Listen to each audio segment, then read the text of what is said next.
گفتوگۆی زیاتر دەکەین لەبارەی پەیوەندیە نێودەوڵەتیەکانی هەرێمی کوردستان لە کاتێکدا کە ئێستا سەرۆک بارزانی لە ڤاتیکان بوو و لە ئیتالیا دیدار و گفتوگۆی هەبوو و لە هەمان کاتدا سەرۆک وەزیرانی هەرێمی کوردستان لە داڤۆسا لەوێ لەگەڵ سەرکردەی وڵاتانی ئەوروپا و وڵاتانی جیهان چەندین گفتوگۆی دەبێت.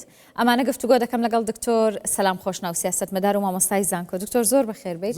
ئەم جوڵە دیبلۆماسیانە چۆن دەبینیت؟ زۆر سپاس. طبعا ئەو بارودۆخەی لەو ڕۆژانە هاتەکایەوە بارودۆخێکی زۆر خراپ بوو بەنسبەت کوردستان و ناوچەکە بەگشتی. بۆیە لەلایەن حکوومەتی کوردستانەوە و لەلایەن جەنابی سەرۆک بارزانی وەک مەرجەعێک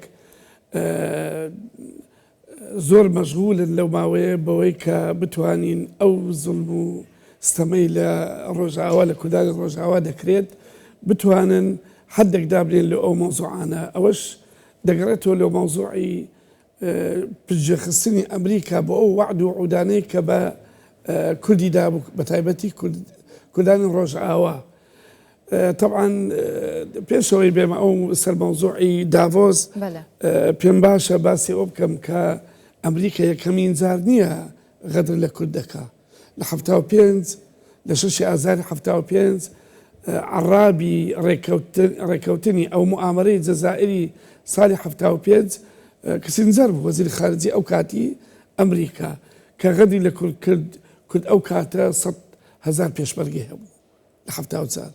ئێمە ئەو کاتە معاسەڕی وەزعەکەمان کردیە دەزانین چۆن بوو. ئەوجا ئەو نسکۆیە گەورەی بەسەر کووردا هێن ئەفە لە 2017 دووبارە. یعنی ئەگەر کوردیەک ڕیز بێ ناتوانێم غەدر و ستەمە ڕابگرێ بەرامبەر بەخۆی و خۆی بەخەڵکی خۆی فعلەن دەتوانێت. ئەگەر کوردیەک ڕێزبی پێویستبان بەو هەموو پشگیریش نامینێت لەبەرەوەی دەبیتە دیفاکتۆ. یعنی ئەمری واقع کە ئێمە چۆن دەتوانین حکمی خۆمان بکەین. بەڵام بەداخەوە یەک ڕێز نین. ناحەزان هەیە لەناو کورد کە خۆیان بە کورد دەزانن خۆیان بە سۆزی کورد دەزانن دژایەتی ئەو وەزعە دەکەن.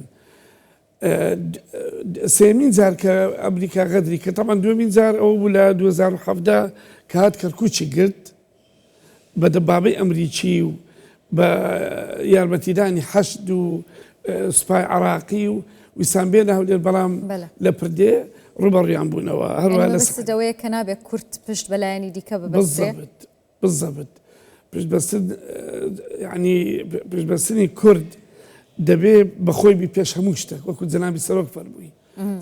سەرۆک بارزانی دەتوانێت ڕۆڵێک ببینێ بە تایبەت ئێستاکەیانی لە هەموو لایەکەوە ینی ڕووی تێدەکەن و ڕۆڵێکی گەورەی وەکو مەرجع گێڕاوە. ئێستا وەک بەرجع لە هەموو دنیا ڕێز لە جەنابی سەرۆک دەگیرێت و هەر لە ئەو مەبەستەش ئەو جەولەیەی دەست پێ کرد کە ئێستا لە لای پاپایە و دەیەوێ ڕسالەیەک بگەینیت کە کورد زڵمی لێ دەکرێت و حدێک لۆ ئەو دەستدرێژیانەدا بدرێت کە لە ڕۆژئاوای کوردستان دەکرێت. دەمەوێت بینەوە یادت کە سێمین ئەو غەدرە و ئێستا لە کوردانی ڕۆژئاوای کرد ئەمریکا. ئەمریکا هیچ شتێکی نییە غێری مەسلحەتی خۆی دەبی. یعنی کسجار مقولەی هەیە دەرێ سەداقاتی دائیممان نییە دژمنایەتی دائیمیشمان نییە بەڵام مەسلحەتی ئەمریکا دائیمیە. یعنی لە چێ مەسلحەتی ئەمریکا لە چێبی ئەوان لەوێنە جێ نادەنە ئەوەی لەبەرەوەی نە ڕێز لە قانونی دەولی دەگرن نەڕێز لە دەستوری ئومەم متحیدە دەگرن نە باچیان بەوەیە خەڵک قڕ بکرێت خەڵک بکوژرێت تیرۆر بکرێت گیان لە ئیشانی ئەگەرنا لە پاش 2003 خۆ ئەمریکا ئەگەر کورد نەبووایە نێدەتوانین لە عراق ببینێ. لە کوردستان کەس یەک جودی ئەمریکی بریندار نەبوو بەڵام ڕۆژانە لە بەغدایە بە جوملە ئەمریکیان دەکوشت. ئەو جا گوێ لەو مەسائلانە نییە. یعنی زۆر بەبێ باچی سەفیری عراق لە تورکیا دەرێ ئەمە تەواو پشت لە هەسەدە دەکەین ئەوە نەما وەکو پێشان دامیان بکەین سوورایەکی موحدمان دەوێ یەک پارچە هیچ شتێک نییە لۆ کرد بەڵام پێشتر هەنگاوێکی گرنگە کە ئێستا مەرسومیان دەرکردووە لە سەرۆکایەتی سووریا و خەریکن وردە وردەوەکو هەنگاوی یەکەمە مەجێبەجێەکەمە هەڵسەنگێنی بارزانانی ژانی پێشوازی لەمە کرد پێشوازی لێ دەکرێت جنابی سەرۆک هەر لەگەر ئەوەدا لە بدایەتیش یعنی تەرجیعی هەسەدەی دەکرد کە ڕازی بن بەو ئینجازاتانی کایتیان کە دەتوان وەری بگرن لە سووریا و فکر لەوە نەکەنەوە ئەوەی ئەوان دەیانێ هەمووی پێکەوە وەربگیرێت پێ بە پێ بەڵام ئەمن بەڕای من سووریا جێی تەمین نییە کە بتوانانی ئەو شتانی ئەو ڕێیانی دەیدا جێبەجێ بکات لەبەرەوەی پاشگەز دەبیتەوە گوێ لێ نییە لەبەرەوەی سووریا ئێستا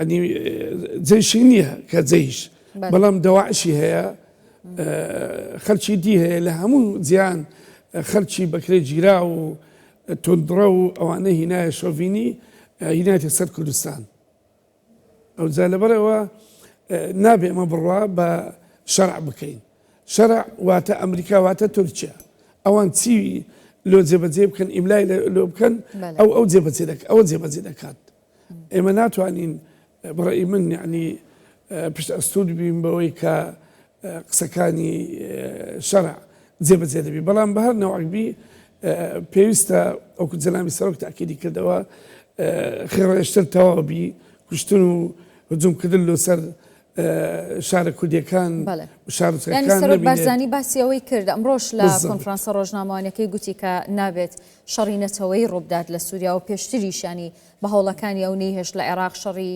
نەتەوەی کورد و عەرەب دروست ببێ و ئێستاش لە سووریا هەمان ڕۆڵ دەگێڕێ فعلا جەنابی سەرۆک تاکید لەوە دەکا کە زەرەر لە نیوە بگەڕێتەوە بە قازانج حسابە یعنی ئەوەی لە ڕۆژئاوا زۆر جار هەیە هەندێک تیرۆریست هەندێک تندڕۆ هەندێک تندڕۆ ناوخۆمان تەنزیل لە ئەوە دەکەن کە ئێمە دەبی هەموو دەسەڵاتە لە سووریا وەربگرین دەبی وا بکەین بەڵام ئەو قسانە هەمووی نەزەریە بەڵام بینە سەر ئەمری واقع ناکرێ ینی هەسەدە ناتوانانی بەرگری ئەو هەموو هێرشە بکە کە ئەمریکا و تورکیا دامی دەکەن یعنی هەتا کەی ئەوان بتوان دیفاع بکەن بەڵێ زۆر سپاس دەکەم دکتۆر سەلام خۆشناو سیاسەتمەدار و مامۆستای زانکۆ زۆر بەخێر بێت سپاس